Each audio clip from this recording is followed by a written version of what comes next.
नमस्कार दोस्तों, स्वागत है आप सभी मित्रों का हमारे YouTube चैनल एएनएम कॉर्नर में। आज की वीडियो में हम आपसे बात करेंगे कांग्रेस के बारे में। अब ये तीसरा वीडियो होगा जहां पे हम आपसे डिस्कशन कर रहे हैं कांग्रेस के बारे में। अब तक हमने आपसे बात की कांग्रेस की स्थापना कैसे हुई, और जब कांग्रेस की स्थापना हो चुकी थी तो हमने आपको उसमें से कुछ महत्वपूर्ण जो उनके सेशन थे, जो उनके अधिवेशन थे, उनकी हमने आपसे बात की। और अधिवेशन के बाद जो उसके महत्वपूर्ण अधिवेशन हुए, उनकी चर्चा, उनकी विशेषताओं की बात करने के बाद आज की जो वीडियो में हम बात करेंगे कांग्रेस में कितनी विचारधारा थी, कि कौन कौन सी विचारधारा एक्टिव थी, इसकी हम आज बात करेंगे आपसे। ठीक है दोस्तों, तो आप जुड़ चुके हैं, आपको बता दें, सुबह 9 बजे के लाइव सेशन के साथ, जहां इस वीडियो को प्रस्तुत कर रहे हैं रमेश चंद्रा। तो आइए एएनएम कॉर्नर यूट्यूब चैनल पर आपके इस जुड़ने के सहयोग को बहुत बहुत हम स्वागत करेंगे। तो आइए शुरू करते हैं आज के लाइव सेशन को, जहां पे हम बात करेंगे आपसे क्या, कांग्रेस की स्थापना के बाद हमारा जो टॉपिक है वो है कांग्रेस की विचारधारा। थोड़ा सा हम कल आपने देखा एक 15 अगस्त की थोड़ी सी एक गैप हुआ, एक क्लास ब्रेक हुई, जहाँ पे एक उत्सव था जिसकी वजह से ब्रेक करना पड़ा। लेकिन यहाँ पे थोड़ा सा आपका हम रिवीजन करना चाहते हैं एक बार, जिससे आपको चीज़ें फिर वहीं पकड़ में आ जाए।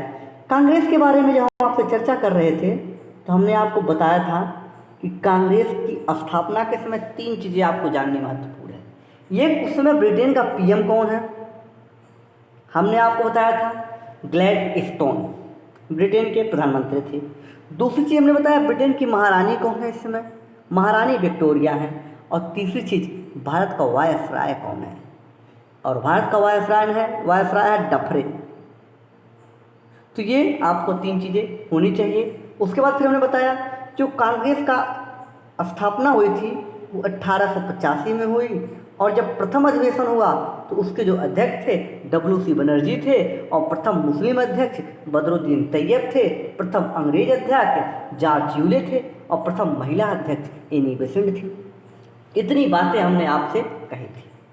ठीक है, इसके बाद जो हमारी आगे आपसे चर्चा होगी, अच्छा एक चीज़ और हमने बात की थी शायद, कि जो प्रमुख अधिवेशन हुए थे वो भी हमने आपको बताया था। अधिवेशन में कौन कौन से हमने बताए थे महत्वपूर्ण, 1905 का बनारस अधिवेशन आपसे चर्चा की थी। 1906 का हमने आपको कलकत्ता अधिवेशन बात की, जहां नेहरू जी अध्यक्षता कर रहे थे। 1905 में आपको गोपाल कृष्ण गोखले थे। 1907 का सूरत अधिवेशन हमने बात किया था।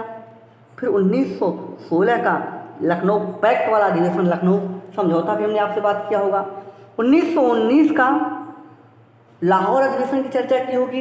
31 का कराची, त्रिपुरी, ये सब अधिवेशन की हमने चर्चा आपसे पिछले वीडियो में की है। तो ये एक की डिटेल आपको अब बताना यहाँ आवश्यक नहीं है। आपको हमें उम्मीद है कि आपने अगर वो वीडियो देखा होगा तो आपको रिवीजन हो गया होगा। अब आइए कांग्रेस की विचारधारा बात करते हैं। जब कांग्रेस की स्थापना हुई तो उसमें विचारधाराएं का सम्मिलित रूप था, लेकिन धीरे धीरे इसमें कई विचारधारा आती चली गई। तो कांग्रेस में मुख्य रूप से 3 विचारधारा हमारे सामने आती है। कौन कौन सी, पहली है गर्मपंथी,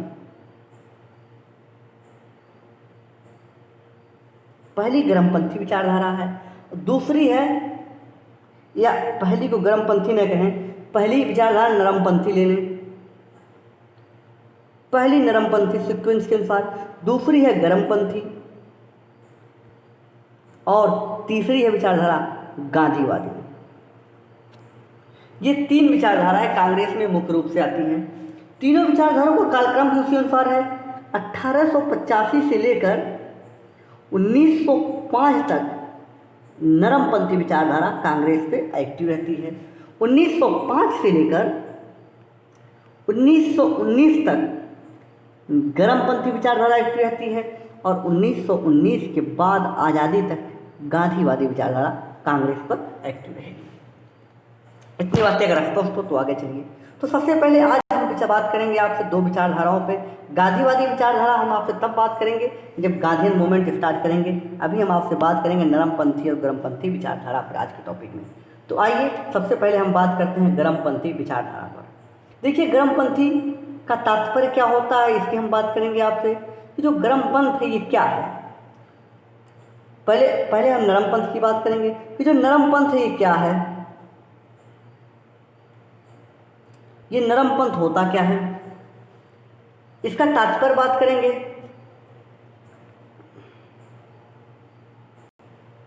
फिर दूसरी चीज हम बात करेंगे आज इनकी मांग क्या थी या इनके कार्य क्या हुए और इनके प्रमुख नेता कौन थे। इतनी चीजें आज के इस नरमपंथ वाले टॉपिक में हम आज आपसे बात करेंगे। इसके बाद यही टॉपिक हम आपसे गर्मपंथ वाले टॉपिक में भी बात करेंगे। उसके बाद हमारी बात आपसे होगी इन दोनों प्रमुख में अंतर में। तो देखिए प्रमुख लीडर में सबसे पहले नरमपंथ के नेता की अगर हम बात करें तो सबसे पहले आपका नाम हम देंगे, आपको एक इमेज आपको दिख रही होगी, ये है दादा भाई नौरोजी।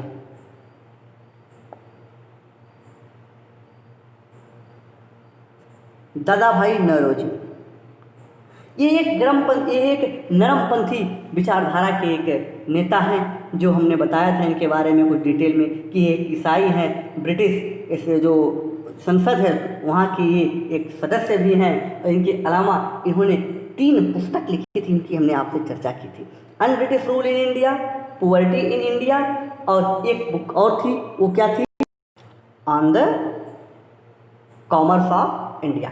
ये 3 किताबें उन्होंने लिखी थी और ब्रिटिश का जो चरित्र था भारत में उस चरित्र को इन्होंने उजागर किया कि ब्रिटिश का जो चरित्र है, जो शोषणवादी प्रक्रिया है, उसको उन्होंने बताया कि किस तरह से ये शोषण कर रहे थे। ये पहले नेता थे कौन से, इन्हें उदारवादी कहते हैं या नरमपंथी, ये दोनों नाम से इन नेताओं को जाना जाता है। तो ये उदारवादी या नरमपंथी नेता में सबसे प्रमुख हैं दादा भाई नौरोजी। इन्हें भारत का वयोवृद्ध नेता भी कहते हैं। इसके बाद जो दूसरा प्रमुख नाम हमारे सामने आता है वो है फिरोज शाह मेहता। फिरोज शाह मेहता भी एक बहुत ही प्रमुख नाम है, ये भी एक प्रमुख उदारवादी नेता हैं। इनकी बात आपसे हम आगे चले करेंगे। इसके बाद तीसरे प्रमुख हैं बदरुद्दीन तैयब। बदरुद्दीन तैयब के बारे में भी हमने आपको बताया था कि प्रथम मुस्लिम अध्यक्ष बन रहे हैं। कब, ये जो अधिवेशन हो रहा है कौन सा, जो आपको हमने डिटेल में बात की थी, जो मद्रास का अधिवेशन हो रहा है सन 1888 में, 1887 में जो अधिवेशन हो रहा है वहाँ पर ये बन रहे हैं अध्यक्ष, प्रथम मुस्लिम अध्यक्ष मद्रास में। ये कौन है, ये है बदरुद्दीन तैयब जी। तो आपको 3 लीडर हमने बताए, दादा भाई नौरोजी, फिरोज शाह मेहता, बदरुद्दीन तैयब। आइए और इनके कुछ लीडर का नाम देखते हैं, कौन से ऐसे और लीडर हैं जो नरमपंथी या उदारवादी से जुड़ते हैं।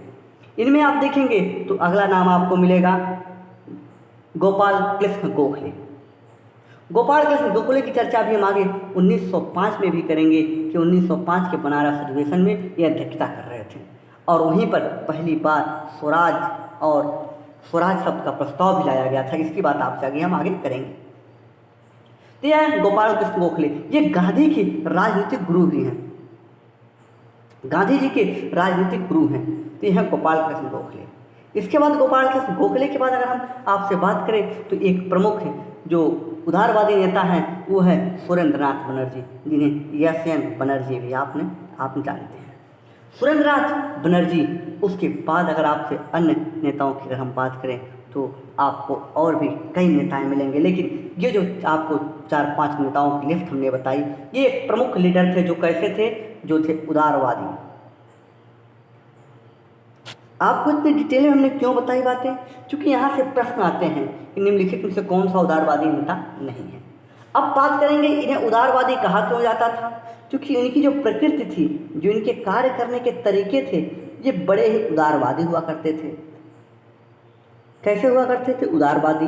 उदारवादी क्यों कहा जाता था इनको, इसलिए क्योंकि इनकी जो अपनी मांग जो ये रखते थे, अपनी जो इनकी डिमांड हुआ करती थी, इस डिमांड को जो ब्रिटिश के सामने रखते थे तो उनमें जो शब्दों का प्रयोग करते थे वो जैसे माय लॉर्ड, ऐसे शब्द का प्रयोग करते थे जिससे ये हो कि हम उनसे भिक्षा मांग रहे हो, जैसे उनसे हम विनम्र निवेदन कर रहे हों। यानी इनकी मांग की विशेषता क्या थी, ये प्रार्थना करते थे।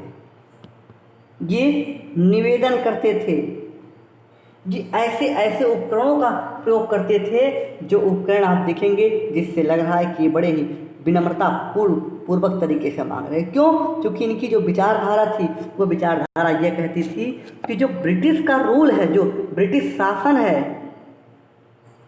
जो ब्रिटिश शासन है ये बहुत अच्छा है, ये ऐसा मान रहे थे। लेकिन ये उन्हीं पर जब किताब लिखते हैं un British rule in India, तो कहते हैं कि भारत में जो शासन है वो गैर ब्रिटिश तरीके से हो रहा है, यानी गैर जैसा ब्रिटिश में होता वैसा नहीं हो रहा है। लेकिन हमें कैसा शासन चाहिए? वो कहते हैं हमें चाहिए जैसा ब्रिटेन में शासन है, हमें वैसा ही शासन चाहिए।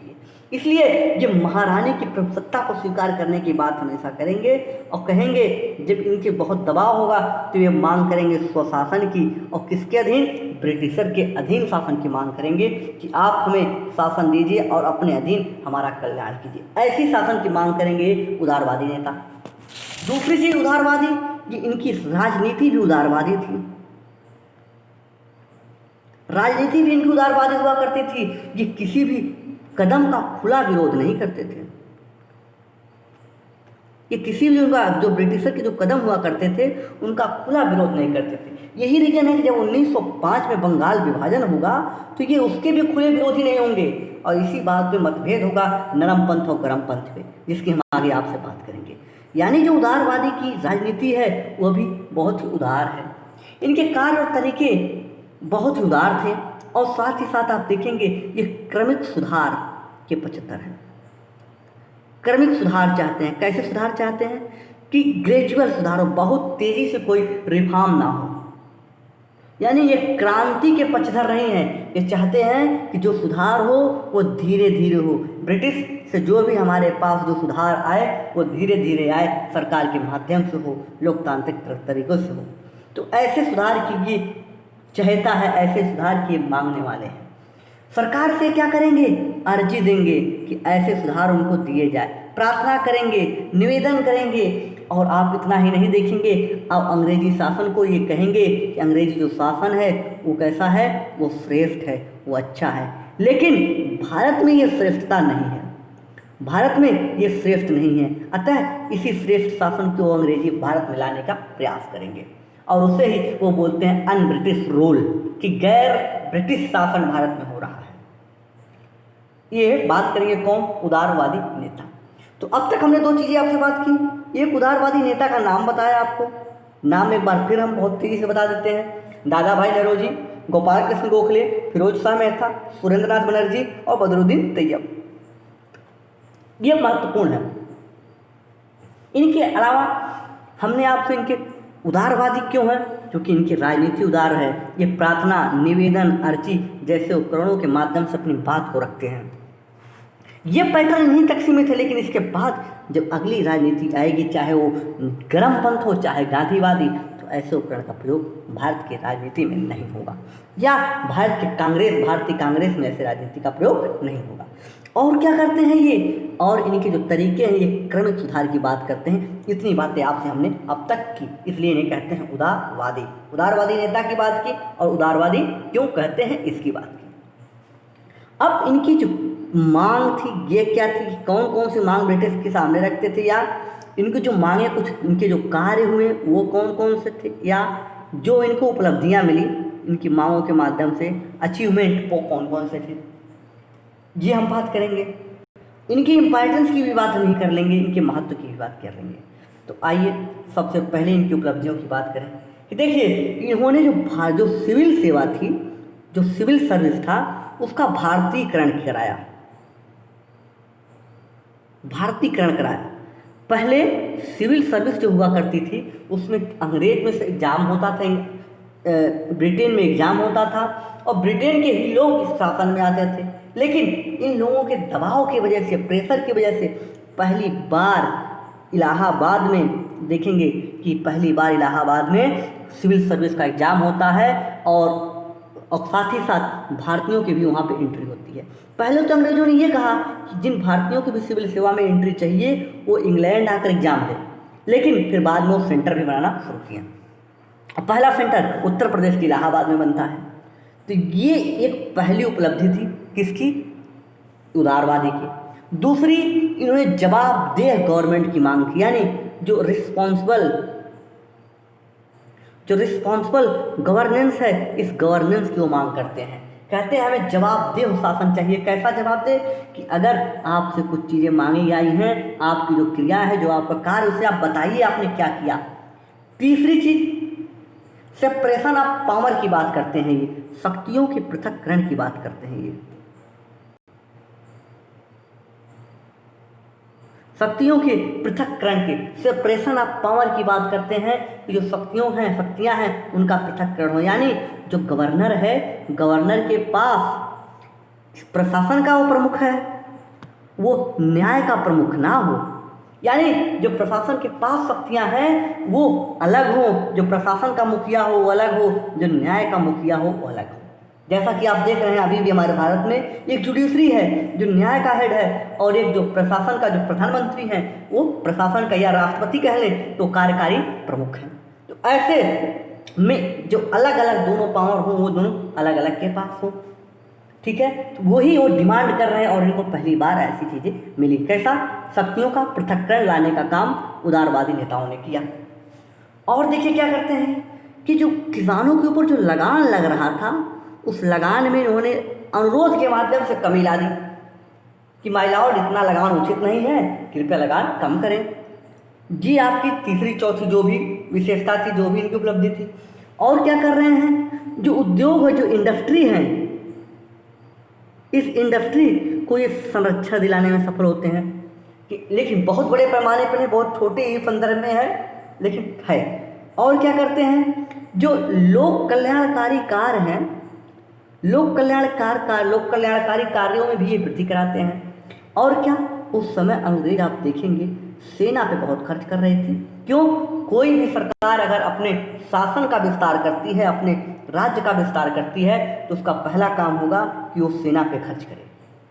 तो इस समय जो ब्रिटेन था, जो ब्रिटिश लोग थे, वो भारत में सेना पे खर्च बहुत ज़्यादा कर रहे थे। तो ये जो उदारवादी हैं, ये दबाव बनाकर सेना के खर्चे को कम करवाते हैं। यह भी एक इनकी बड़ी उपलब्धि है। तो इतनी आसान बात नहीं होती कि किसी वर्चस्वकारी सरकार से, सत्ता से, उसके शासन से या उसकी जो सैन्य क्षमता है उस पर खर्च कम करवा दिया जाए। और क्या करते हैं, जो सबसे प्रमुख काम है, आपको हमने बहुत पहले बताया, जब ड्रेन ऑफ वेल्थ कि जो धन के निर्गमन का सिद्धांत है, जो एक नाले का सिद्धांत दिया दादा भाई नौरोजी ने, कि धन बहुत तेजी से भारत से कहाँ निकल रहा है, ब्रिटेन जा रहा है, इसकी बात उन्होंने बताई। ये उनका बहुत बड़ा महत्वपूर्ण है कार्य है, जो आर्थिक इकोनॉमिकल कार्य है, जो इकोनॉमी में है, इसे उन्होंने बताया। इन्होंने ही पर कैपिटा इनकम की गणना की, इन्होंने राष्ट्रीय चरित्र का उजागर किया कि अंग्रेजों का चरित्र कैसा है। और क्या करते हैं, जो नमक कर है, नमक पे जो टैक्स लग रहा था उसमें बहुत ज़्यादा, उस टैक्स की उन्होंने समाप्ति कर दी, कम न करके बल्कि पूरी तरह से समाप्त करवाया। और क्या कहते हैं अब तक जो बार बार अकाल आ रहे थे उसके लिए अकाल संहिता बनी थी, तो अकाल संहिता को उन्होंने लागू करवाया। ये काम, ये उपलब्धियां थी किनकी, ये उपलब्धियां अवतार थे हमारे उदारवादी नेताओं की। तो इतनी बात आपको उदारवादी नेताओं के बारे में जाननी थी। यहाँ तक बातें अगर स्पष्ट हो तो आइए इनकी हम पीपीटी देख लेते हैं। चलिए पीपीटी पे चलते हैं। ये देखिए, कांग्रेस की हमने बात की। कांग्रेस की विचारधारा 3 रूपों में आपको सामने मिलेगी। एक है नरमपंथी, दूसरी है गरमपंथी और तीसरी है गांधीवादी। नरमपंथी में हमने बताया कि उनका जो समय होगा वो होगा 1885 से लेके 1905 के बीच में। इसके बाद 1905 से लेके 1919 तक होगी गरमपंथी। नरमपंथी को उदारवादी भी कहते हैं, और गरमपंथी जो है 1905 से 1919 के बीच में है। 1919 के बाद एक पर्सनालिटी भारत में आएगा जिसका नाम है गांधी, और वो जो कांग्रेस है उस कांग्रेस को लीड करेगा, और वही उस विचारधारा के नाम से आगे कांग्रेस जानी जाएगी, गांधीवादी। तो ये थी 3 फेज या 3 विचारधारा कांग्रेस की। इसको हमने एक बार, आपको याद होगा कि ग्राफ एक सीक्वेंस से भी बताया था इस तरह से, जिसमें हमने बताया था कि 1885 से लेकर ये 1905 तक था, फिर 1905 से लेकर ये 1919 तक था। ये वाला जो चरण है ये गरम पंथ था। ये वाला जो चरण है ये उदारवादी था, कलर चेंज कर लेते हैं, ये उदारवादी था। ये आपका जो चरण था ब्लू वाला, ये आपको हमने बताया था गरमपंथी था। और ये जो वाला जो चरण है आपको हम दिखा रहे हैं ब्लैक में, ये वाला चरण था कौन, ये वाला था गांधीवादी। ये चीज़ें हमने आपको बताई थी। उसी के साथ हमने ये बताया था राष्ट्रवाद का विकास कैसे हो रहा था, पिछले वीडियो हमने आपको बताया था। तो वहाँ से अगर इतनी चीज़ें स्पष्ट हो तो आइए फिर आगे चलते हैं। तो उदारवादी चरण में हम आपसे क्या बात करेंगे, हमारी आपसे बात होगी 3 चीज़ों पर, जो 1885 से लेकर 1905 के बीच में है। वहाँ पर हम बात करेंगे आपसे तात्पर्य की क्या अर्थ है, जो हमने आपको पहले समझा चुके हैं कि तात्पर्य क्या था। वहाँ के कुछ प्रमुख लीडर की हमने बात की, वो भी बताई कि मांग क्या थे, ये भी हमने बात किया, और उनके कार्य और महत्व को हमने एक साथ समझने की कोशिश की। ठीक है, तो आइए आगे चलते हैं। इतनी चीज़ें अगर आपको समझ में आ गई हो तो यहाँ से हमें आगे चलना चाहिए। देखिए अब किसकी हम बात कर रहे हैं, अभी हम बात कर रहे हैं केवल नरमपंथी की। ठीक है, आइए आगे। देखिए ये राष्ट्रीय आंदोलन का प्रथम चरण है। पहली बात तो आपको जैसा कि पता है कि 1885 से लेकर ये 1905 तक के फेज में है। तो ये कौन सा चरण है, कांग्रेस का प्रथम चरण है। और कांग्रेस जब आ रही है तभी भारत में राष्ट्रीय आंदोलन चालू हो रहा है। यानी ये राष्ट्रीय आंदोलन का कौन सा चरण होगा, ये राष्ट्रीय आंदोलन का प्रथम चरण होगा। दूसरी चीज, ये किस राजनीति में विश्वास करते थे, हमने बताया उदारवादी राजनीति की हमने बड़ी अच्छी आपको बड़ी आराम से व्याख्या की थी। क्या है, कैसे यूज करते थे अपने मांगों को, अर्जी के माध्यम से, प्रार्थना के माध्यम से, निवेदन के माध्यम से, इसलिए उन्हें उदारवादी कहते थे। और ये कभी भी पूरे इतिहास में आप देखेंगे कि ये खुला विरोध नहीं करते थे, कभी भी इन्होंने खुले विरोध का सपोर्ट नहीं किया, बल्कि निवेदन किया, अर्जी दी। और क्या कर रहे थे, ये ब्रिटिश जो शासन था, अंग्रेजी शासन था, उसे श्रेष्ठ मानते थे और कहते थे भारत में गैर ब्रिटिश शासन है। और उसी ब्रिटिश शासन की मांग बार बार ये अपने यहाँ कर रहे थे। और इनके जो प्रमुख नेता थे उनमें हमने आपको बताया कि एक सबसे प्रमुख नाम है दादा भाई नौरोजी का, जिनकी हमने आपसे बात की। उसके बाद गोपाल कृष्ण गोखले हैं जो गांधी के राजनीतिक गुरु थे। और दादा भाई नौरोजी का भी योगदान हमने आपको बताया कि उन्होंने ड्रेन ऑफ वेल्थ का सिद्धांत दिया, इन्होंने un British rule in India किताब लिखी, इन्होंने पॉवर्टी इन इंडिया किताब लिखी, on the commerce of India किताब लिखी, ऐसे कई पत्रिकाएँ निकाली। उसके अलावा फिरोज शाह मेहता की बात की, सुरेंद्रनाथ बनर्जी की बात की, बदरुद्दीन तैयब की बात की। ये सब एक जो उदारवादी नेता हैं जो बहुत तेज़ी से एक्टिव हैं। इतनी चीज़ें अगर स्पष्ट हों तब इनकी जो मांग थी, इनकी महत्व थी, इनकी उपलब्धियाँ, इन पर हम चर्चा कर लेते हैं। ठीक है, अभी आपको इनके प्रमुख नेताओं की हमने बात कर ली है, तो अब बात करेंगे आपसे क्या, अब बात करेंगे आपसे हम इनकी मांग की, कार्य की। देखिए नेता की लिस्ट यहाँ पे दी गई है। ठीक है, अब आइए इनकी मांग क्या थी, मांग या कार्य, इनकी महत्व उपलब्धियाँ क्या थी। देखिए जो महत्वपूर्ण उपलब्धियाँ इनकी रही हैं वो कौन कौन सी रही हैं। सबसे पहले इनकी उपलब्धि की अगर हम बात करेंगे तो आपसे हम बताएंगे कि इन्होंने जो सिविल सेवा थी, जो भारत में सिविल सेवा थी, उनका इन्होंने भारतीयकरण किया और भारतीयकरण पर इन्हें जोड़ दिया। दूसरा क्या करते हैं, जो यहाँ पे रिस्पॉन्सिबल गवर्नेंस की स्थापना करते हैं, जवाबदेह शासन की स्थापना करते हैं। शक्तियों का पृथक्करण लागू कराते हैं भारत में, लगान में कटौती कराते हैं, उद्योगों का संरक्षण देते हैं, लोक कल्याणकारी कार्यों में वृद्धि कराते हैं, सेना के खर्च में कमी करवाते हैं, ब्रिटिश सरकार की शोषण को उजागर करते हैं। ये सबसे इम्पॉर्टेंट और सबसे बड़ा कार्य था और ये सबसे बड़ा इनका महत्व है। ठीक है, नमक कर की समाप्ति करते हैं, ये भी महत्वपूर्ण है। अकाल संहिता, और पहली बार अकाल संहिता में आपको बताएं कि जो ब्रिटिश सरकार ने माना था कि अकाल के समय सहायता देना, सरकारी सहायता देना राज्य का कार्य है, और उसी वजह से जब ये बात उनको पता चली उन्होंने अकालों में इस बात को लागू कराया कि अकाल संहिता लागू की जाए। इतनी बातें स्पष्ट, तो यहाँ तक हमने बातें आपसे की।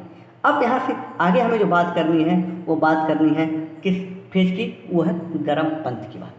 कहाँ से हमें बात करनी है, गरम पंथ जो फेज स्टार्ट होता है कब, 1905 से लेकर 1919 के बीच में। कौन सा फेज है ये है गरमपंथी का फेज, ये है गरम पंथ का फेज।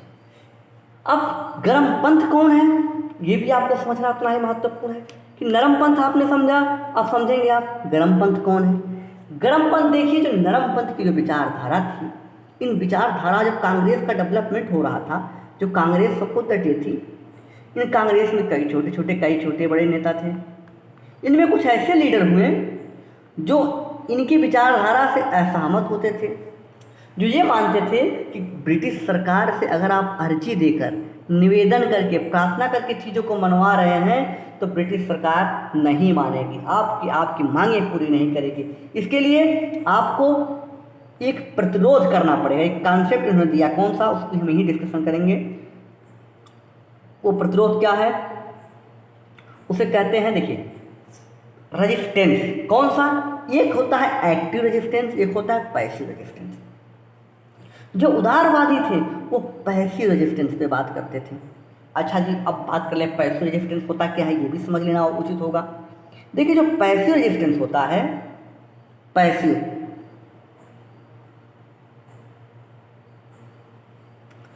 रेजिस्टेंस ये मानता है कि अगर सरकार का आपको विरोध करना है, कोई भी विरोध करना है, किसी कार्य का विरोध करना है, तो आप विरोध का जो प्रारूप है, जो स्वरूप है, ऐसा रखें कि जो सरकार के कार्य हैं उन कार्यों में अवरोध ना आए। सरकार अपनी काम करते रहे और आप विरोध करते रहे, ऐसे अगर आप रेजिस्टेंस कर रहे हैं, इसे बोलते हैं पैसिव रेजिस्टेंस। और ये विचारधारा थी किनकी, ये विचारधारा थी उदारवादी की, ये विचारधारा थी उदारवादी। लेकिन यहीं पे आपको कुछ महत्वपूर्ण नेता मिलेंगे जो ये कहते हैं कि पैसिव रेजिस्टेंस से हमारा काम नहीं चलने वाला, हमें कैसा रेजिस्टेंस करना होगा, हमें करना होगा एक्टिव रेजिस्टेंस। ये काम कौन कर रहा है, ये कर रहे हैं गर्मपंथी। यानी गर्मपंथी ने क्या ट्रांसफॉर्म किया कि पैसिव रेजिस्टेंस से हटाकर कॉन्सेप्ट लेकर आए, कौन सा, एक्टिव रेजिस्टेंस, कि अब सक्रिय प्रतिरोध होना चाहिए न कि निष्क्रिय प्रतिरोध।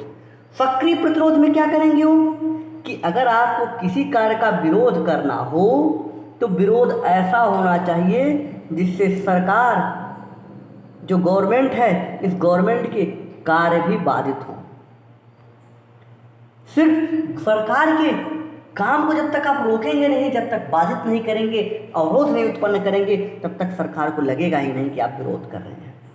क्योंकि ये सरकार शोषण परक है, जैसा कि उदारवादियों ने पहले बताया था कि अगर शोषक है, वो शोषण करने आई है, तो वो क्यों चाहेगी कि जब तक आप उसके कार्यों को विरोध में नहीं लाएंगे, उसके कार्य में हस्तक्षेप नहीं करेंगे, तब तक क्यों आपकी मांग को पूरा करेगी। ऐसा मानना था हमारे गर्मपंथी वालों का, और इसीलिए उन्होंने लाया कौन सा, एक्टिव रेजिस्टेंस का कॉन्सेप्ट। बातें यहाँ तक स्पष्ट। अब आइए, अगर आपको एक्टिव रेजिस्टेंस क्लियर हो गया तो अब आते हैं हम आपके अगले फेज पर। अब बात करेंगे हम यहाँ से कि जो गर्मपंथी हैं उनमें कौन कौन से नेता हैं, कौन कौन से लीडर हैं जो नेतृत्व कर रहे हैं। इनमें देखिए, सबसे पहले हम आपसे बात करेंगे, सबसे प्रमुख नाम आपको जिनका है वो है लाला लाजपत राय। इनमें 3 नाम मिलेंगे आपको जिन्हें हम जानते हैं लाल, बाल और पाल के नाम से। एक है लाला लाजपत राय, दूसरे हैं आपके बिपिन चंद्र पाल और तीसरे हैं बाल गंगाधर तिलक। ये 3 नाम आपको मिलेंगे जिन्हें लाल, बाल, पाल के नाम से जानते हैं। तो सबसे पहला नाम आपको, जिनकी इमेज आपको हमने दिखाई है, वो है लाला लाजपत राय। लाला लाजपत राय के बारे में कुछ हम बता दें यहीं पे। जब ये ग्रुप नरमपंथी कांग्रेस का विरोध कर रहे थे तो ये कांग्रेस के बहुत ही बड़े आलोचक हुए। इन्होंने कांग्रेस को, लाला लाजपत राय ने क्या कहा कांग्रेस को कहा कि कांग्रेस एक राष्ट्रीय मेला है। क्या है, राष्ट्रीय मेला मात्र है, कि ये केवल आते हैं लोग यहाँ पर, शक्ल दिखाते हैं, एक दूसरे की शक्ल देखते हैं और शक्ल देखने के बाद ये वापस चले जाते हैं, कुछ करने वाले लोग नहीं हैं। और इन्होंने ही इसी वजह से उन्हें एक आरोप लगाया, किस पे, डफरिन पर। डफरिन को कहते हैं कि ये कांग्रेस डफरिन के दिमाग की उपज है, डफरिन के दिमाग की उपज है कांग्रेस। ऐसा कौन कह रहा है, लाला लाजपत राय ने आरोप लगाया। और उस समय तक देखेंगे, जब तक नरमपंथी एक्टिव थे तब तक कांग्रेस में जो ब्रिटिशर हैं वो भी पूरी तरह सपोर्ट में थे। ये थे अपने कौन, लाला लाजपत राय, जिनके लिए दो चीज़ें आपको याद रखनी होगी महत्वपूर्ण। अभी आगे जब इन पर लाठी चार्ज होगा इसकी तो हम बाद में बात करेंगे, लेकिन अभी अभी आपको जानना क्या है, दो चीज़ें। ये कांग्रेस को राष्ट्रीय मेला कहते हैं। दूसरी चीज़ आपको क्या जाननी है, इन्होंने कांग्रेस को डफरिन के दिमाग की उपज बताई है। और तीसरी, ये कौन से दल के नेता हैं, गरमपंथी। क्लियर? आइए यहाँ से आगे चलते हैं। इसके बाद आपको दूसरे नाम मिलेंगे बाल। पाल में आपको मिलेंगे अब बाल। लाल बाल पाल में आपको अब बाल मिलेंगे जो बाल गंगाधर तिलक हैं।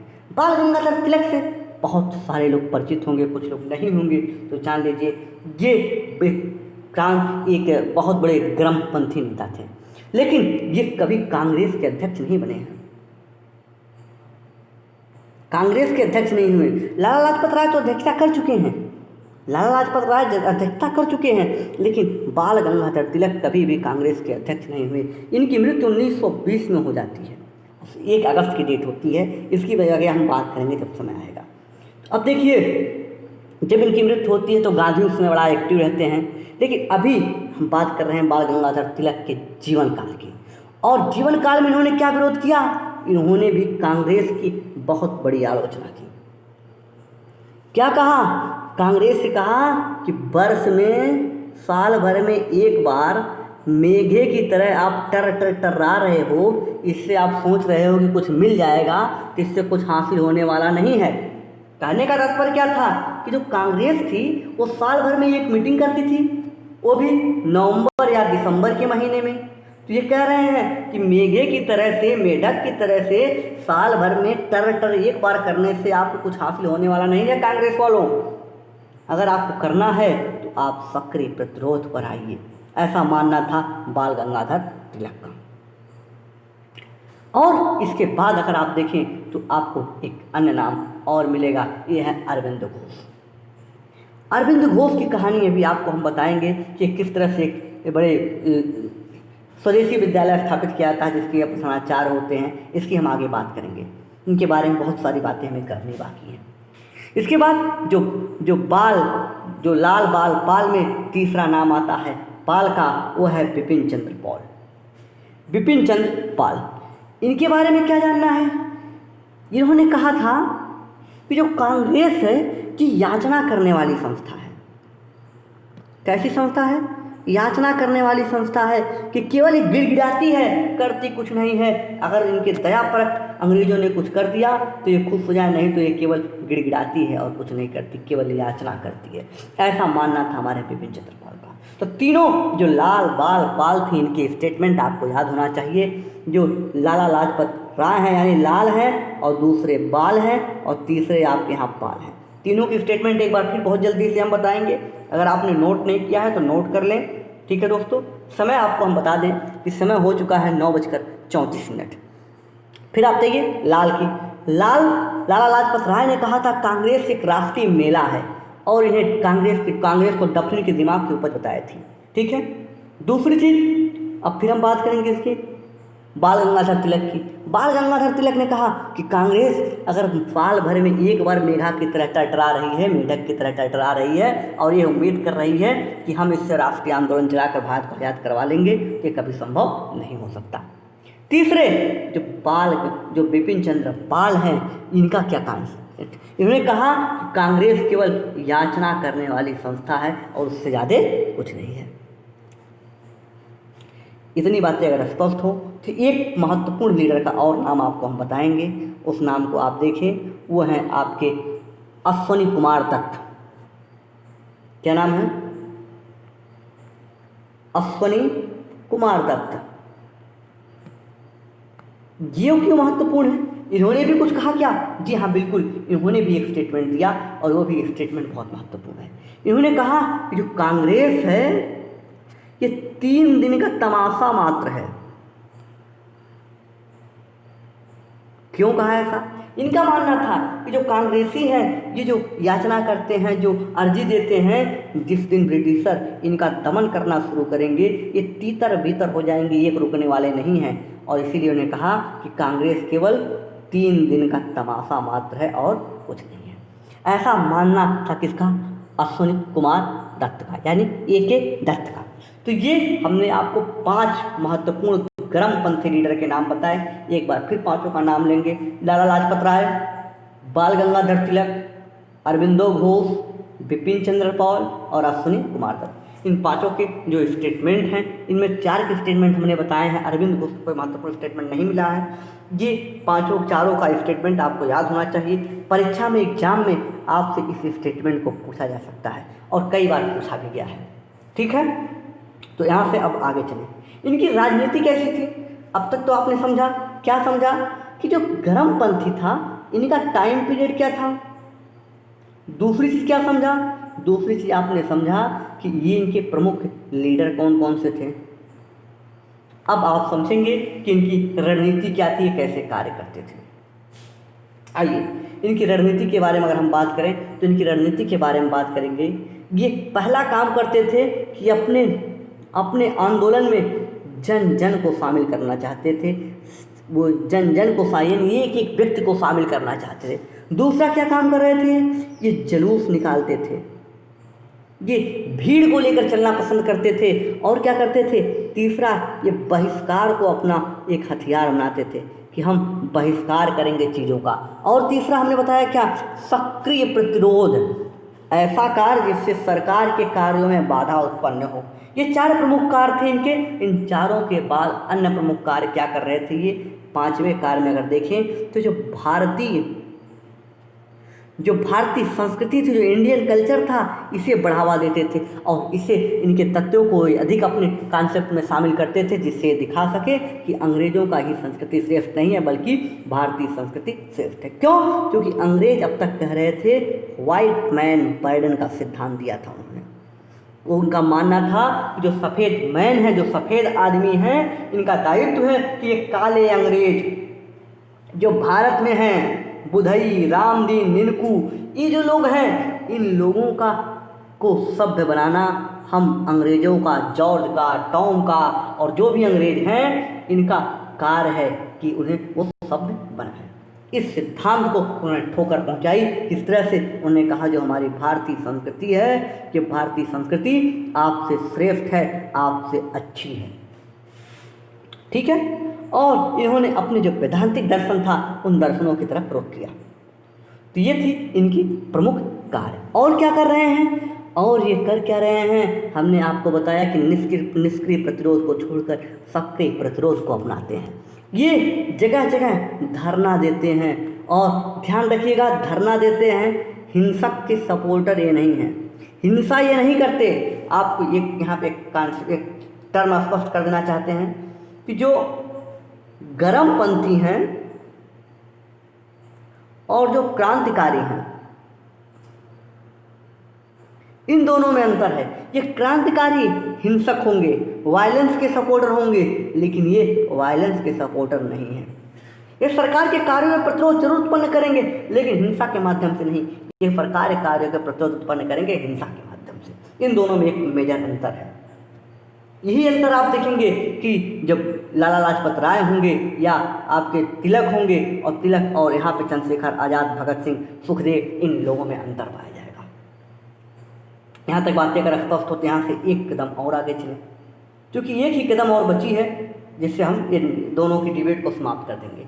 अच्छा, अब वो एक कदम कौन था? इनका कार्य क्या क्या है वो जान लेते हैं। इनका कार्य, पहला कार्य हम देखेंगे, इन्होंने जो फ्रीडम थी, जो फ्रीडम ऑफ राइट था, यानी अब व्यक्ति की जो आज़ादी थी उसके लिए लड़ाई लड़ी। दूसरी बात, इन्होंने जो विरोध की शैली थी, एक नई शैली का खोज की। कौन सा? जिसको हमने बताया कि आपको पहली बात उन्हें एक्टिव रेजिस्टेंस की बात की, एक्टिव रेजिस्टेंस की। और क्या? हड़ताल का प्रयोग किया। और क्या? जुलूस निकाला, बहिष्कार किया। ऐसे नए नए उपकरणों की इन्होंने पहली बार खोज की। और क्या करते हैं इन्होंने? अब तक देखा जाए कि जो उदारवादी थे वो ब्रिटिश शासन की मांग करते थे, ब्रिटिश शासन के अधीन ब्रिटिश शासन की मांग करते थे। ये स्वशासन की मांग करेंगे कि आप हमको अपना स्वयं का शासन दे दीजिए, हम शासन करेंगे। और ये स्वदेशी शिक्षा को बढ़ावा देंगे, यानी स्वदेशी को बढ़ावा देंगे। स्वदेशी में क्या? स्वदेशी शिक्षा, स्वदेशी उद्योग, इन सबको ये बढ़ावा देंगे। और तीखी आलोचना करेंगे किनकी? दो उनके जो कॉन्सेप्ट इस समय चल रहे थे उनकी तीखी आलोचना करेंगे। कौन कौन से कॉन्सेप्ट? पहला कॉन्सेप्ट हमने आपको यहाँ चर्चा कर दिया है, वो था वाइट मैन बर्डन। दूसरा कॉन्सेप्ट कौन सा है? हाँ, आप समझ नहीं पा रहे हैं, केवल हमारे वाक्य को सुनिए और इसे लिपि पर मत जाइए, ये आपको समझनी मुश्किल है। दूसरी है civilising mission. Civilising mission,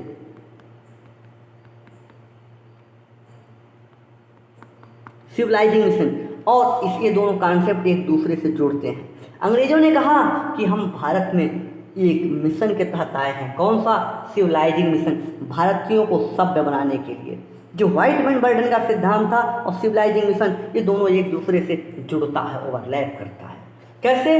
white man burden ने कहा कि जो असभ्य भारतीय हैं इन्हें सभ्य बनाने का हमारे ऊपर भार है, और यहाँ पर सिविलाइजिंग मिशन में कहते हैं कि हम उसी लिए यहाँ आए हैं जिससे हम भारतीयों को सिविलाइज बना सके, सभ्य बना जा सके। जब उन्हें पता चलता है कि अंग्रेजों से पहले भारत में हड़प्पा सभ्यता पनप चुकी है, तो आप देखेंगे कि जो भारतीय चरित्र है वो भारतीय चरित्र और उजागर होकर हमारे सामने आता है, जो हमारे लिए बहुत ही गौरव की बात होती है। यहाँ तक बातें अगर स्पष्ट हो तो यहाँ से आगे चलें, ठीक है। अब देखिए और क्या करते हैं ये तीखी आलोचना करने के अलावा, इनकी और क्या महत्व या उपलब्धियाँ हैं, कार्य क्या हैं? इनके और महत्व की हम बात करें तो ये भारतीय संस्कृति का महिमा मंडन करते हैं, हमने आपको बताया। और क्या करेंगे? और ये करते हैं जुझारू राष्ट्रवाद, एक नया टर्म है, जुझारू राष्ट्रवाद का विकास करेंगे। यानी ऐसा राष्ट्रवाद जो लड़ने के लिए तैयार है, लेकिन वो अपने हर एक हाल में अपनी चीज़ों को मनवाने के लिए तैयार है। ऐसे राष्ट्रवाद का विकास करेंगे और उसको लीड करेंगे आपके लाला लाजपत राय, बाल गंगाधर तिलक, अरविंदो घोष, बिपिन चंद्र पाल, अश्विनी कुमार दत्त, ऐसे लोग उसे लीड करेंगे। ठीक है, इतनी बातें अगर स्पष्ट हो तो आइए अब तक हम पूरी पीपीटी देख लेते हैं और फिर अपनी बात को रोकेंगे। हमारी बात हुई थी नरमपंथी पे, हम आए थे गरमपंथी पे या उग्रवादी पर। प्रमुख नेता हमने बताया लाला लाजपत राय, बाल गंगाधर तिलक, अरविंद घोष, बिपिन चंद्र पाल और अश्विनी कुमार दत्त। इनके स्टेटमेंट बड़े पतले पतले शब्दों में हमने लिखा है। देखिए, जो अश्विनी कुमार दत्त ने बताया था कांग्रेस को 3 दिन का तमाशा, और जो बिपिन चंद्र पाल हैं उन्होंने क्या कहा था, दिखाते हैं आपको। ये बिपिन चंद्र पाल ने कहा था कांग्रेस एक याचना करने वाली संस्था है। उसके बाद अरविंदो घोष ने कहा, क्या अरविंदो घोष ने, बाल गंगाधर तिलक ने कहा वर्ष में एक बार मेढक की तरह टटराने से कुछ हासिल होने वाला नहीं है।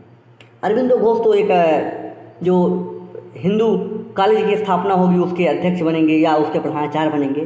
बाल गंगाधर तिलक की बात हमने बताई टटराने वाली, और उसके बाद लाला लाजपत राय कांग्रेस को राष्ट्रीय मेला कह के पुकारते हैं। इतनी बातें स्पष्ट हो तो यहाँ से आगे चलें। आइए, इनकी रणनीति क्या थी?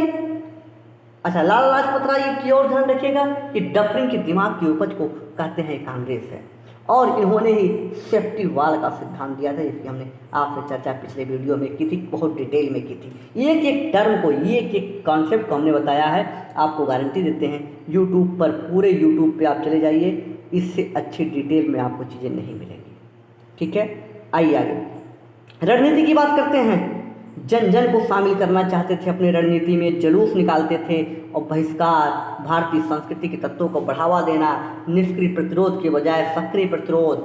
आपको देखेंगे धरना के समर्थक है, हिंसा के हिंसक नहीं है। ध्यान रखिएगा, बहुत बड़ी बात हमने बताई यहीं पे कि क्रांतिकारी विचारधारा के लोग हिंसा का सपोर्ट करेंगे। ये जो उग्रवादी हैं, जो नरमपंथी हैं, ये हिंसा के सपोर्टर नहीं है। इतनी बातें अगर स्पष्ट हो तो यहाँ से हम आगे चलेंगे।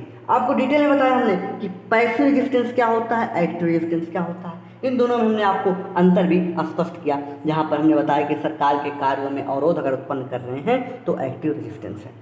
इसके बाद इनके कार्य की बात की कि अब व्यक्ति की आज़ादी की बात करते हैं। ये विरोध की नई शैली लाते हैं, हड़ताल, जुलूस, बहिष्कार, स्वशासन और स्वराज की मांग करते हैं, स्वदेशी शिक्षा उद्योगों को बढ़ावा देते हैं, तीखी आलोचना करते हैं किसकी, व्हाइट मैन बर्डन की, यहाँ से आप नोट कर सकते हैं, सिविलाइजिंग मिशन की, भारतीय संस्कृति का महिमा मंडन करते हैं और जुझारू राष्ट्रवाद को नई दिशा देते हैं या नींव डालते हैं।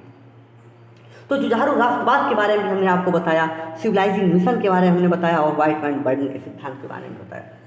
इतनी बातें अगर स्पष्ट हो तो आइए आज के इस वीडियो के अंतिम चरण में, जहां पर हम आपसे एक अनुरोध करते हैं कि अगर आपने अभी तक हमारे यूट्यूब चैनल को सब्सक्राइब नहीं किया है तो सब्सक्राइब कीजिए और अधिक से अधिक लोगों तक शेयर कीजिए, जिससे इसका लाभ अधिक से अधिक लोगों को मिले और साथ ही साथ हमको भी मिले, कि हमारे चैनल को ग्रो हो और हमारे इस ग्रोथ को हम देखकर भी बड़े खुश होते हैं। ठीक है दोस्तों, तो आइए अपनी वाणी को विराम देंगे, लेकिन एक बार फिर आपसे कहेंगे कि अगर आपने इस वीडियो का देख रहे हैं तो आप इसका नोट्स बनाते रहें और नोट्स बनाकर आप अधिक से अधिक इस नोट को फैलाइए। इसका पीडीएफ अगर आपको चाहिए तो पीडीएफ हम आप लोगों को अवेलेबल करा देंगे।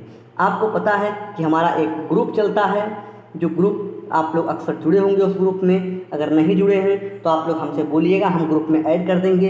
वो ग्रुप है 73 76 93 98 97 नंबर पर चल रहा है, आप वहाँ संपर्क कर सकते हैं। ठीक है दोस्तों, तो दीजिएंगे अपने वाणी को यहीं पर विराम। जय हिंद, जय भारत।